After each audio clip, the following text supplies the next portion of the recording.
before I get started to tell you more about the Meta Foundation and the Hospitality 3.0 framework, I'd like to backtrack a little bit and speak about my own sort of research in all of this and how it began with this quote from a book published in 1900 called The Secret Life of Department Stores. And what this quote reveals is that this was published about 50 years after department stores as we know them, or as they became close to what we know them today, began. So even within the first 50 years, there already was this sort of sense of crisis, sense of the place needing to change, to find its own footing again. So a lot of the narratives that we've heard over the last couple of days at the conference here about how hospitality has to renew itself, how technology is changing, all of these things. It's been around since basically the industrial era, where a rapid increase of technology put us on this track of constantly having to chase after novelty. What's interesting too about department stores, and which will be a bit of a pattern for the rest of this presentation, is that it was born at the same time as cinema, as the idea of going to see a film. And both of these were really about storytelling, about putting different ideas together, about expressing new technologies. Cinema was obviously a new technology, but these department stores were also only possible because of latest technologies in architecture and steel construction and usage of glass that allowed these big atriums, these amazing experiences in Paris and London to emerge. So it's really interesting to start in a way with the end, with this idea of needing to dare, and whether it's department stores or hotels, constantly needing to take an active role in shaping the way the industries are going, instead of being a passive observer of what technologies are happening, what the trends are, and trying to chase after them. So this idea of daring, of constantly having to drive the conversation, drive the technology, and not letting the technology drive you. That said, this other quote from a film, 8.5 by Fellini, which is sort of a seminal film on a lot of top film in the world list. And this quote, for me, is very interesting as it relates to a film, obviously, but also a department store. Department stores became famous because they put everything in one place. You could go and you had everything there, and that was, in a way, the birth of modern hospitality. Around also the same time, all these new technologies allowed people to travel long distances and needed large contemporary hotels. So this idea of putting everything in a place. And so I have a background in architecture, and what drove me to hospitality and to looking at all of these things is this idea of hospitality really being the software of architecture. Like, the building is there, but then how do you host different things, different experiences, different exchanges between people within one space. So these are small diagrams that sort of express this notion of hospitality as being something that drives within the same place or different spaces all these different activities.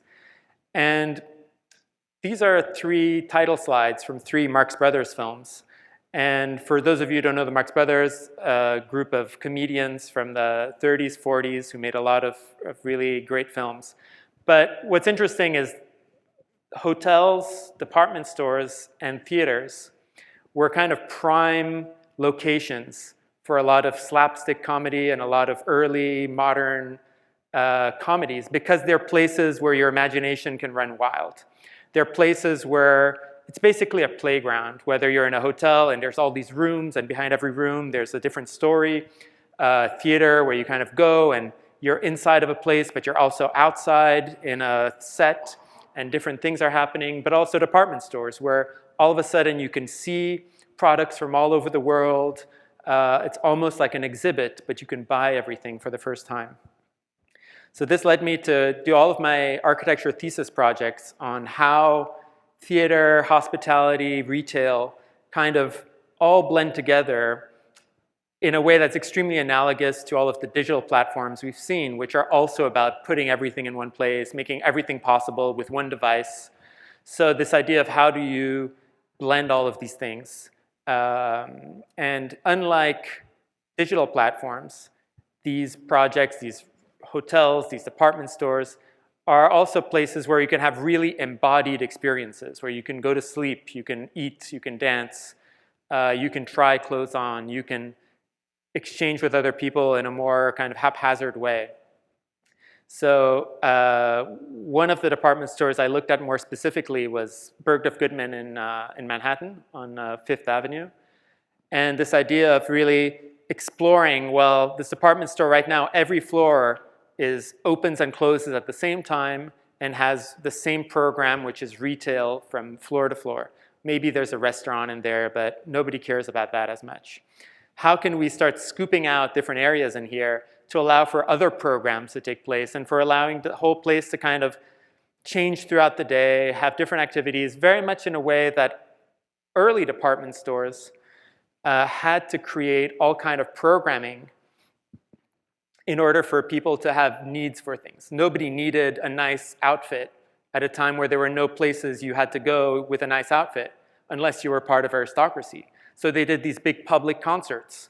And people would want to go to these public concerts, but they needed to dress up nicely. So all of a sudden they had to buy nice clothes to go to the free concert at the department store. People didn't know how to fence, but they wanted to sell fencing equipment. So they had free fencing lessons. And you would buy the fencing equipment to do the fencing lessons. So very much this idea of department stores, of all of these sort of highly modern places being a place of discovery and very, again, analogous to everything we've seen over the last decades with the internet and all of these platforms. And this all comes down to the idea of cinematic qualities. You know, how do new developments in technologies such as VR, AR, AI, metaverses, gaming platforms, how do they change our perception of contemporary time that we're in? And in a way, they're all extremely linked together. They all go back to cinema. They're all evolutions of cinema. And cinema itself is an evolution of cave paintings, of a lot of early forms of art which were as immersive. There are a lot of experts who say that the cave paintings, when you walked into the cave with the torch back in the prehistoric times, it must have been an extremely intense experience, similarly to what we may imagine today, putting a headset on for the first time and having a true experience. So a lot of this presentation is going to hinge on the fact that all of these new technologies are just evolutions of technologies we've had for all of history. And that it's just our sensibility and our getting acquainted with these technologies and chasing after new versions of it, that if we saw today a film shot 50 years ago, we'd say, oh, it's a bit grainy, it's not the right media, et cetera, it's not as immersive as a VR set. But again, back then it was the most amazing thing to see. So tracing back all of these new technologies as basically part of a cinematic, proto-cinematic continuation. And another side of myself is this idea of pastries. I was also trained, in addition to being trained as an architect, trained as a pastry chef, which makes me 100% French then. And pastries similarly have this kind of both architectural but also cinematic quality to them. When you make a giant cone of cream puffs, you start creating an experience around that that is architectural. It's defining the space. The space revolves around these pastry installations. The scale of them makes it feel like something you've never seen before. It almost feels like technology, but in an edible way. So all of these French pastry techniques that were developed, again, 17th, 18th, 19th centuries, for the most part, had that sort of cinematic quality of the centerpiece, of coming into dinner and you're seeing the centerpiece and there's fireworks outside. All of this, again, the same thing as we're speaking about today, like no different. It's all technology of the times, and it's all about creating these transcendental experiences that make you feel like you're part of a new, more contemporary life that didn't exist just a few years ago. I did this event with this famous French pastry chef, Pierre Hermé, while I was doing my master's in architecture at the Harvard Graduate School of Design. And a big part of that was the thesis that architecture and pastry have the same creative process. And so we created these diagrams together that were really about the scenarios of tastes. When you're eating this pastry by Pierre May, what is happening in your mind, in your mouth? What kind of flavors are you getting? What kind of textures? What do these textures make you feel? In a very similar way as when you're conceiving a hotel, you're, as an architect or designer, thinking, well, what's the feeling I have when I first step in? What's the feeling I have when I go to the reception and then go to the restaurant or take the elevator to my room?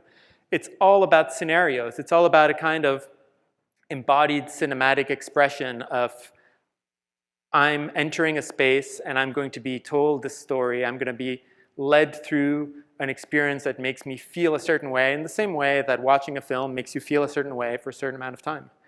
So food being the other side of F&B, of hospitality, and architecture working together, I think is extremely important to start seeing the full spectrum of the senses, of the experiences, and how these experiences and these senses need to be used in an extremely continuous, multiplicitous way.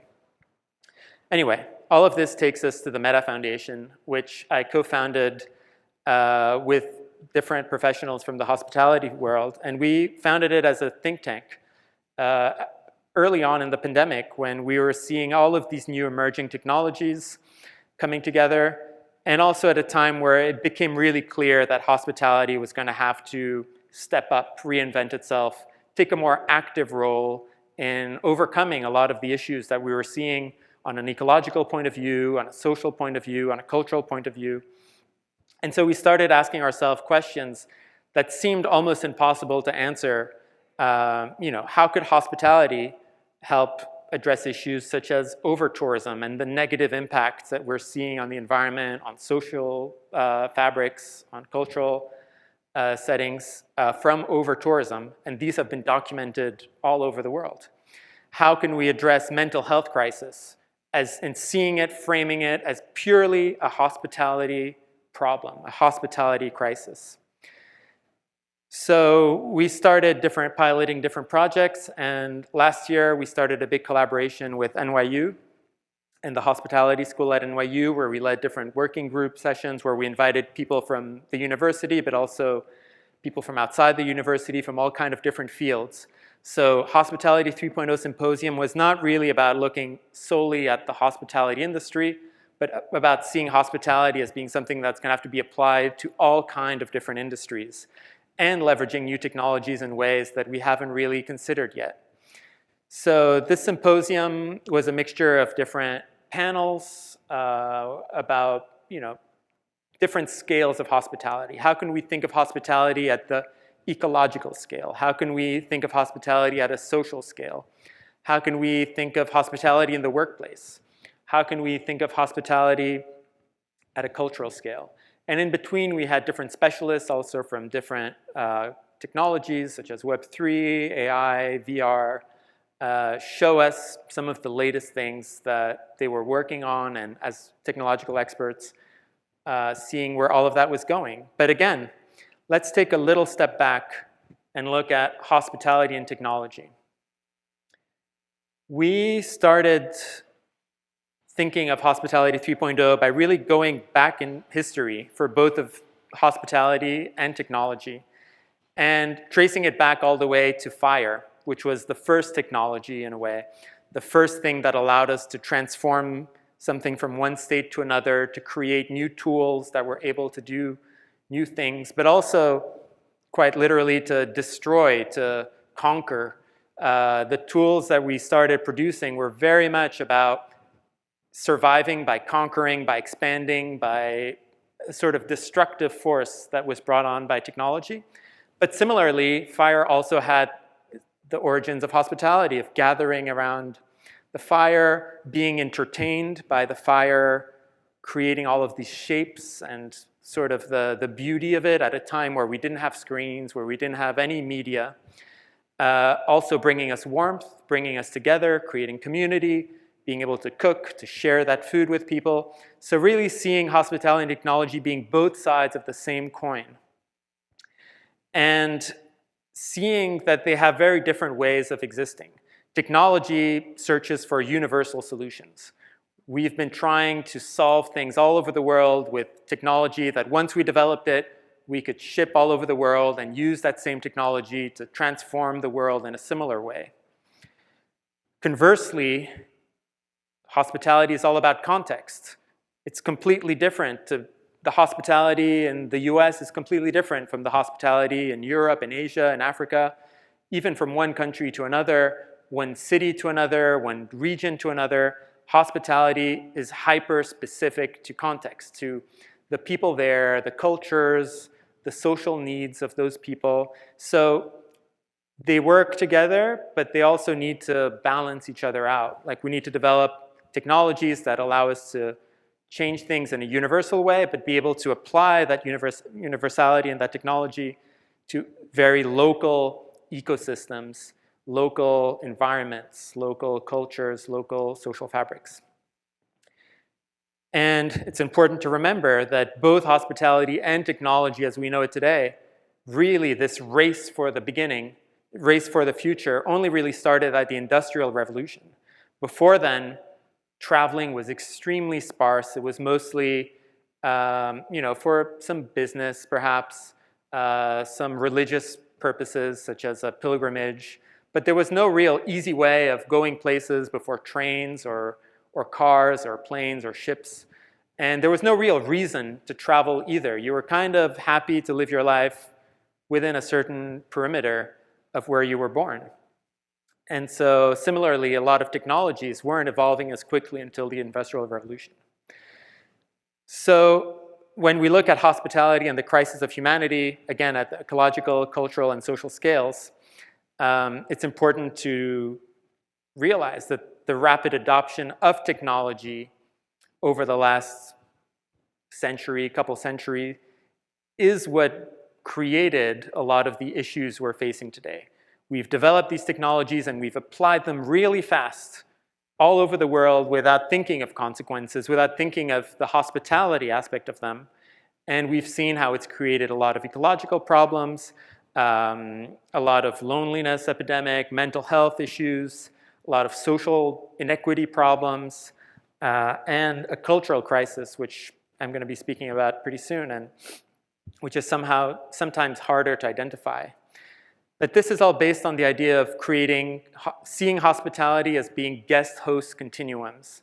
So what that means is that you're building a hotel, but you're building it within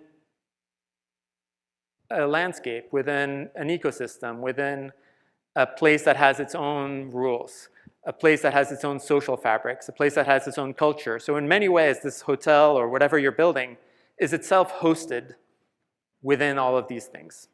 And so what is the relationship between the guest and the host? We need to define those responsibilities as being bilateral. As a guest in this hotel, you have a certain responsibility towards the hotel to not do things that you shouldn't do within the kind of exchange within this hotel. You can't just trash a place or do things that the hotel wouldn't want you to do. Similarly, when you build a hotel somewhere, you don't want to trash the environment. You don't want to trash the ecosystems, the social fabrics, the cultures around it. So it's really about seeing the guest-host continuum from a planetary point of view all the way down to hosting someone, giving them a lovely experience in your restaurant or in any kind of space. So now let's look a bit more closely at the ecological layer. Again, as an architect, I'm very aware that architects are a big part of the problem. With modernism in the early 20th century, it was a big part of telling us the way we should live. Like, there were all of these new technologies, such as the steel constructions, the glass, a lot of new ideas post-war about new utopias of creating these very healthy, equitable, happy environments where everyone could coexist in these societies that were extremely well designed and well conceived. And so the architects of the 20th century told us this is how an apartment should be, this is how an office space should be, this is how a hotel should be, this is how a grocery store should be, this is how you take your car and drive to work, this is how a city is planned. And all of this was supposed to create a very equitable, healthy, happy society, but it's done quite the opposite. It's very much separated us from nature, separated us from ourselves. It's created these envelopes made of glass where wherever you are in the world, you build in a similar way, you live in a similar way, but it's always about isolating from the environment and having HVAC systems, having all of these mechanical systems kind of create the comfort as an additional layer instead of, again, integrating into the existing ecosystems. So what would be interesting would be to think of the 21st century as being the chefs, the hoteliers, the hospitality people taking over and telling us, well, this is how we should live, moving on, more connected with our environments, with each other, with the nature and the systems around us. And we could see today that a lot of mass tourism problems are triggered by something happening in a TV show. And all of a sudden, everyone wants to go to that place in Normandy or in Asia, and it's creating this flood of people from one day to the next who just are visiting this tiny town and destroying it. Like, the place was not designed or conceived to host this many people. So we're seeing a lot of ecological issues brought on by travel, by different kind of applications of technologies gone wrong. So this is perhaps the strongest thesis behind all of this, is that the term sustainability hasn't really worked in a way that it was designed to work out. I mean, we've been speaking about sustainability now for decades, and there hasn't really been any form of decline in all of the metrics that we're looking at. It's very ambiguous. What are we sustaining exactly? Are we sustaining the way things are going today? Are we sustaining the way they were 5 years ago or last year?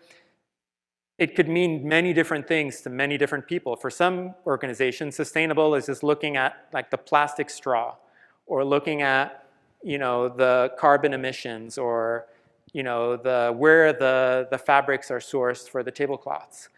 The moment we stop speaking about sustainability and we start speaking about hospitality instead, there's that sense of care that is in the word hospitality, and also that kind of human connection of hospitality. If a hospitable place is a place that is functioning well within its environments, but also will host you in a way that makes you feel not just connected with the environment, but truly feel in a place where you belong. That sense of belonging, that sustainability is never about creating a sense of belonging. Sustainability is always about some kind of external thing, saving the fish, the climate, very abstract things. But all of those things are on the same planet as all of us, that we are being hosted on. So thinking of hospitality brings back this notion of, oh, I'm not doing this sustainability thing because it looks good. I'm literally taking care of the systems that are hosting me. It's changing the perspective entirely, and it's a huge opportunity for the hospitality world professionals to become, in a way, leaders in these movements and experts in these movements, where it really is about creating a sense of hosting and of being hosted. Let's look a bit now at the social layer. All of commerce, all of the algorithms that we're seeing are basically trying to create need, trying to get you to consume something, and it's making people always feel unfulfilled by design. The generic spaces that we're creating increasingly and the generic interfaces that we're creating are also, in a way, behind this mental health crisis, where every place you go, you're in a kind of pseudo-hospitality surrounding, at least in the Western world, where everything feels like it's a cafe, a place to relax, but also a workplace, a place where you need to be serious. Every interaction we have is increasingly in places that are more and more generic because they don't need to be specific, because a lot of the specificity is now being done virtually. A lot of the things we needed to do on a day-to-day life can be done virtually, so the spaces themselves become just sort of placeholders where, oh, it's a cafe, it's a workplace, I can take my computer out or not. You're never resting and you're never fully working or focused on one specific thing either. The loneliness epidemic is at a peak at a time of social media, which theoretically is all about creating connections. We are told now, and we've been told in a lot of presentations in the last couple days, that people want to disconnect, to take care of ourselves, when it's really just connection that we're missing. We need to take care of ourselves, we need to do yoga, we need to run, we need to eat healthily, meditate, because we're not really taken care of by our social environments, our work, our cities, our public spaces. So this translates also in an absence of meaning in professional fields, people looking for meaning in the workplace. And the presentation yesterday with Sage Hospitality touched on that a lot, of this idea of if you find meaning in work, you're being hosted, you're feeling like you belong in a company, your work brings you meaning, you're not feeling lonely, you're not feeling sad, depressed, because your life has a purpose. And this was also mentioned a lot in the opening keynote, of finding this purpose. So all of these are hospitality problems at the social level. On the cultural level, it's very much about seeing the world as being hyper-connected today, where a single tweet or video can spread an idea or an aesthetic all over the world. And what that creates is this notion of a monoculture, that wherever you go, the Airbnbs are going to look the same. Even though the whole point of Airbnb is to go somewhere and feel like you're being hosted in someone's apartment from Barcelona or from Paris or from Los Angeles. And more, these apartments are all looking the same because they've been designed not as real apartments that someone who lives there would create, but as an Airbnb apartment that follows the same codes that people are looking for. And so it's creating also a lot of cafes that are all meant to look like they're, someone behind them who has their own identity, but they all end up looking the same, serving the same menus. Wherever you go in the world, you encounter increasingly the brunch, the avocado toast, all of this because everyone's looking at what everyone else is doing, and that's creating a monoculture. And monocultures in agriculture are notoriously devastating because it removes all the nutrients from the soil. It doesn't help with seed diversity. It creates a lot of problems where a single failing crop can completely wipe away all of the production. So making parallels between monoculture and monoculture as a global society, as a global culture, have a lot of parallels where it's, again, a hospitality problem. How can we host a multiplicity of cultures without the cultures blending into one giant culture? And the experience economy, which has been present in the hospitality world for the last decades, is a little bit part of the problem too, because we take things that are very specific to a culture and we turn it into an experience, something that is framed as not something real, but as something that you're experiencing, a bit like going to the theater or going to an amusement park. It's not reality. So it's always putting this lens of experience is not the lens of reality. And if you're walking into an experience, it's been staged, it's been scripted, it's been created in a way that is repeatable and that is not truly authentic. So let's look very quickly at a few transformations that have happened to all of us, or most of us, because of these new technologies. So first of all, the human relationship to physical spaces has shifted. So I mentioned this a bit before, but physical space used to be highly specific. You would go to a specific office. You would go to a place that had very specific movie theater. You went to see movies. All of these shops that were selling you a specific thing or a place you went to do a specific activity, more and more these activities are happening virtually, which leaves the physical space as being more generic, more scripted. From shopping to socializing, eating, and entertainment, the more we do those things virtually, the more the physical space becomes empty. So it really is about how can we re-enchant the spaces that we create to help us reconnect with the technologies that have been around us in nature this whole time, but also to reconnect us to things that should easily be able to compete with a virtual experience.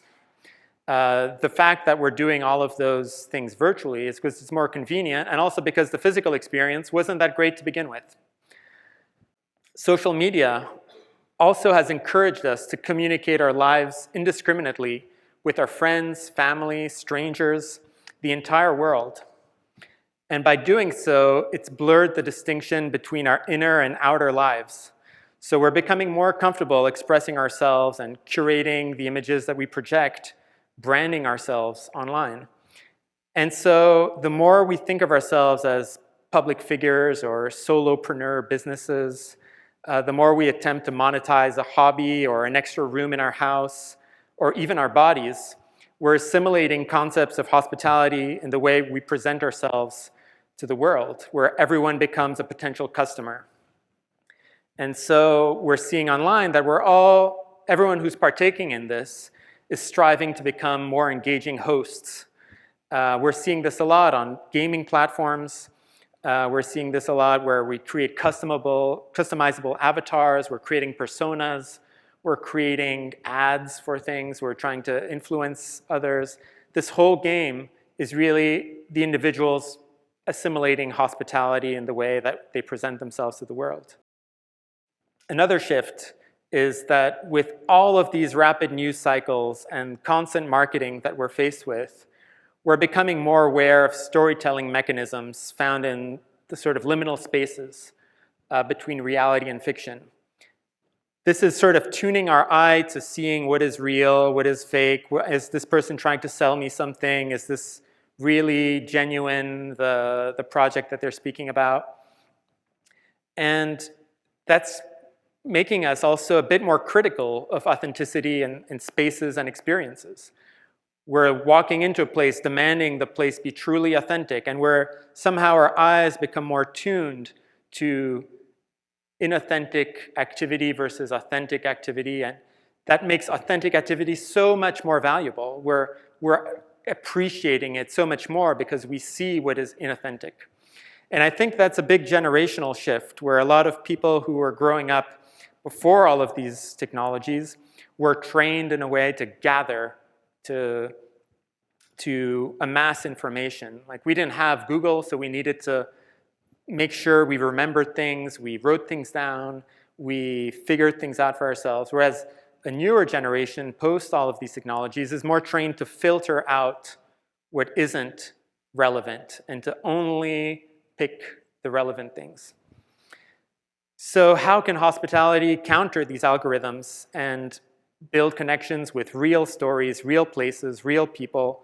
How can we kind of break through this smokescreen of targeted marketing to help people be more present and contextualize their place in the world as part of ecological, economic, political, social, and cultural ecosystems? And lastly, we're now equipped with a more dynamic understanding of the political and economic systems that are driving the world. So our efforts to organize protests, political actions, or to support a small business or a sustainably minded business, we get a better sense of our collective impact, because we can see that, wow, all of these people got together and saved this store that was going out of business, or going against this action that people thought wasn't right. So there's a better understanding of our collective power. And there's also a better understanding of true community. Whereas before, our community were our friends, the people who live in the same town. But today, with all of these technologies, the person closest to you as far as your tastes, the books you read, the movies you watch, the ideas you have, the expression you have, may be on the opposite side of the world, maybe in Japan or somewhere exotic, you don't know. But online, you discover that communities are actually extremely distributed. People who are interested in this one thing could actually be found all over the world. And this will have a lot of applications in retail. So very quickly, as I'm running out of time, I'm going to go through the 4 core pillars of the Hospitality 3.0 framework. The first one is this idea of hospitality being universal. of acknowledging the symbiotic relationships that we have with our ecosystems. So it's about decentralizing power and culture in a way that you can't just come up with a decision in one place and want to scale it all over the world and for it to be extremely successful. It may be successful in some way, but it won't be successful in creating more hospitality and creating more hospitable worlds. But even further than that, it's also about decentralizing the human from hospitality. Seeing that hospitality, a true hospitable place, has to be hospitable for all beings. And if you're disrupting the natural ecosystems, the plants, the animals, everything around whatever you're doing, it's not really hospitable. You're not truly a hospitable place. And somehow that really translates. Not to say that everything has to be, left as before, but being very mindful that to create hospitable businesses or environments, you have to be mindful of all of the different layers to it. And decentralizing this human, it's not just creating something for other people, you're creating things for all of the living things around you. The second is integrated. This is perhaps the most interesting one, because as science and design have dived deeper into the inner workings of nature, from genome mapping to neuroscience or biomimetic design, we're finding ourselves constantly surpassed by intelligent designs and adaptive systems that are far greater than our own.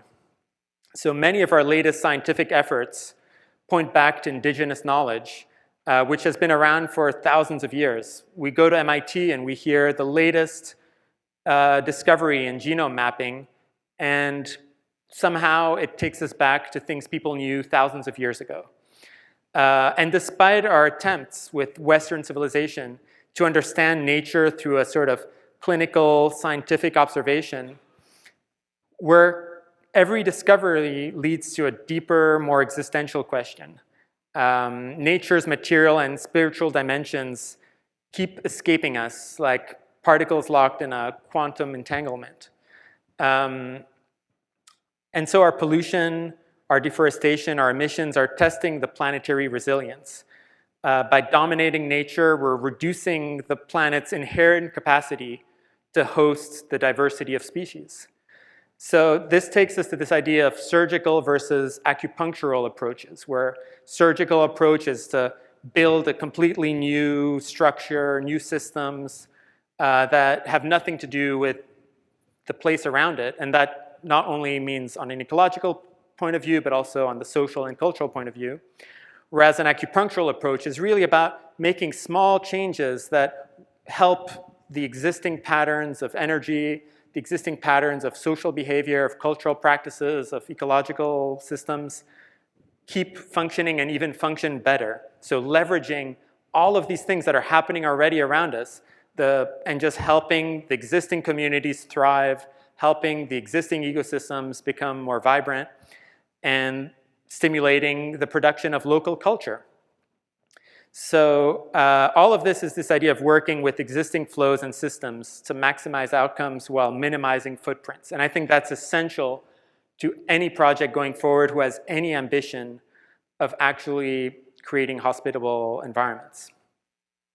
And so to become better hosts individually, as organizations, as governments, we must understand that and align our activities with the patterns, codes, and frequencies in our natural and social environments. And this is going to require mindful use of technology and a renewed interest in ancestral knowledge, traditions, and stories. Very quickly, fluid, this idea that I mentioned before, that it's not just in hotels and restaurants. This has to permeate into the workspace, into entertainment, into all kinds of fields that I'm going to quickly brush over right now. But the main idea is that wherever there is technology, there has to be hospitality, because technology without hospitality is destructive. It's fire without controlling the fire, without making the fire productive for us. It's just going to burn us. And lastly, the last pillar is kinetic. So this idea that, like cinema, hospitality needs to transport you, to move you, to affect you, to tell you a story that's not necessarily scripted, but have embedded vibrancy into the experiences and into the whole hospitality project. Very quickly, some applications of hospitality. Travel. The way we travel is going to become increasingly polarized, with people who are looking for extremely authentic experiences wherever they go in the world, and are going to want to travel without taking the plane, by being extremely mindful. And then people who are going to want to travel a lot, experience things, and those people are increasingly going to go towards VR experiences, ways of very cheaply being able to experience the world through different headsets, different experiences that make you able to discover the world. Through entertainment, I've already touched on this quite a bit, but we're creating all these immersive environments. A lot of socializing is happening on gaming platforms. So hospitality needs to be a part of entertainment. It needs to be a part of education. We need to think of how technology can make education more accessible, engaging, immersive. We're seeing a lot of museums start looking at becoming more hospitable places that aren't just showing you things, but really helping you to get into the right mind space to assimilate all of this information and to recontextualize it. Wellness, the same, where mental wellness needs to be considered for every other application. When you're traveling, when you're at the workplace. And again, it's a lot of the confrontation. Our mental health issues are a lot about the confrontation with technology and a lack of hospitality in that technology. How do we make the technological interfaces more hospitable? The workplace, how do you rethink the workplace as a place of hospitality where you're not only taking care of your employees, but creating that sense of purpose, regardless of if they're all in the same office or distributed all over the world. And finally, retail. Touched on this a bit earlier, but this idea of redefining luxury and value away from mass consumption and into this idea of supporting local communities. All of this you can read and more in our Hospitality 3.0 framework, which I'm encouraging you to download from our website. And this has been the Meta Foundation. We're very excited to keep developing all of these ideas and all of this research. We're piloting a few different projects. We keep producing more research and publishing more around these topics. And we're happy to, see how any of this can apply, even in very small ways, into a next generation of hospitality project. Thank you very much. Beautiful. Thank you.